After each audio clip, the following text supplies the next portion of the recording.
This, Atlanta, this is why you have the reputation that you have.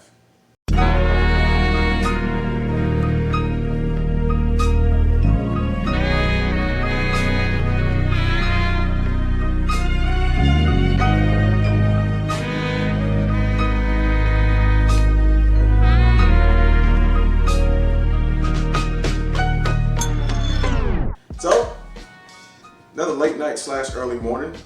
Picking up this one random couple from the W in Buckhead. And I mean, they seem nice enough, seem like good people, you know, good looking couple. And they're at the W, so I presume they're working with a little bit of money. Now, as they come to the car, the dude opens the door for his lady, further indicating that he's also a gentleman. Now, once they're in the car, they start kissing on each other, rubbing on each other, looking like they're about to make out. And all of a sudden, his phone goes off. He looks at the phone, rolls his eyes, and then silences it, and looks at her and says, yeah, it's my brother, you know, calling, bothering me again. You know, he's always tripping. And they get back to doing whatever it is that they do.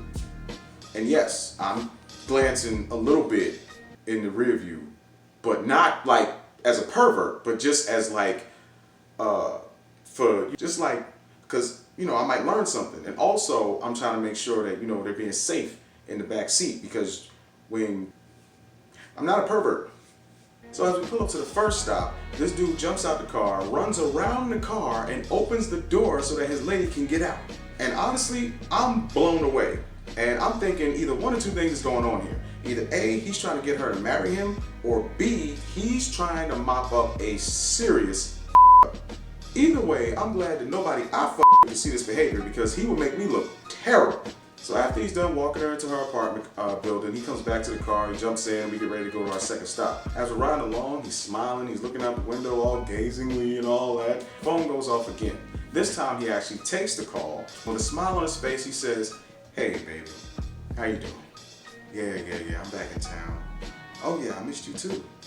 Nah, listen, I can't wait to see you either. Can't wait to get home and suck that dick.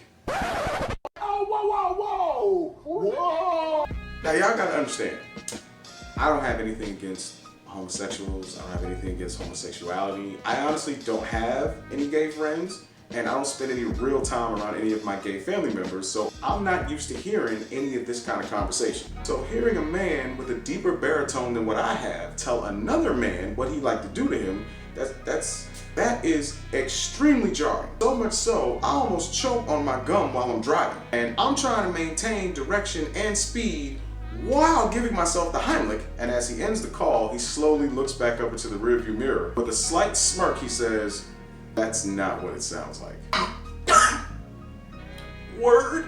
He says, all right, it is exactly what it sounds like, okay? I'm sleeping with the woman you just saw me with and my brother. Now I tell him, like I tell every passenger that gets into my car that decides that they want to talk to me about their life, I let them know this is a judgment-free zone, okay? I'm not here to make you feel bad about anything that you do or anything about yourself. And after a short moment of awkward silence, I finally break the tension and ask, so do they know about each other?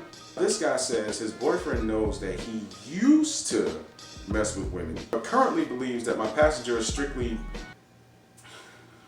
I'm not gonna say it.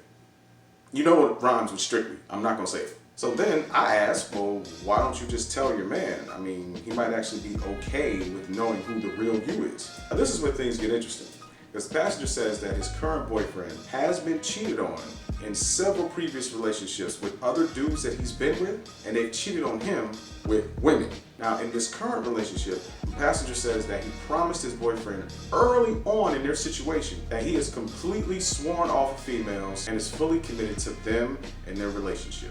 However, he met the female passenger that was in the car just now a couple months ago, and she made him feel the itch again. His words, not mine. The passenger says that this woman was one of the most beautiful, smartest, intelligent, funniest women that he'd met in a long time. Clearly not like the average woman that he meets on a daily basis. And after their first conversation, talking to her, getting to know her, he says that he and her connected on a different level. And one thing led to another, and 3 months later, they're at the W.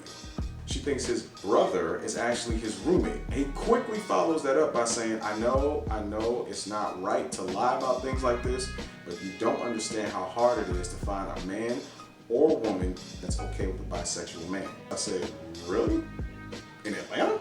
He says the type of people that he's attracted to aren't like that. He said he's into squares, and squares usually aren't into bisexual lifestyle like that. I said, really? So they're not into you not being who you say you are? I'm gonna let you in on a secret. That's not just squares. That's most people. Most people need you to be who you say you are. I then asked, well, who do you really want to be with ultimately? And he says his man. He loves his man. He actually sees a future with his man. He trusts him and really does not want to be serious with anybody else. And up until now, women have not really been a problem for him. They have not been a temptation. Every once in a while, he needs vagina. And on that note, I can agree with him. That is a problem. Y'all know it too, don't you, ladies? Yeah, y'all know. So, of course, I asked, is it really worth living a double life because you're scared, basically, to let people know who it is you really are and what it is you're really into? He takes a minute to respond. He really thinks about it. And as we pull up to his apartment, he takes a deep breath and he says, well, I don't know if it's worth it, but it is what works for now. And he got out of the car and walked into his apartment before I can get to my next question, which was, you're only giving half of who you really are to the people you really love. Who do they actually love when it comes to you? And that question really speaks to a bigger issue because for a long time now, people being on DL or in the closet has been a really serious problem.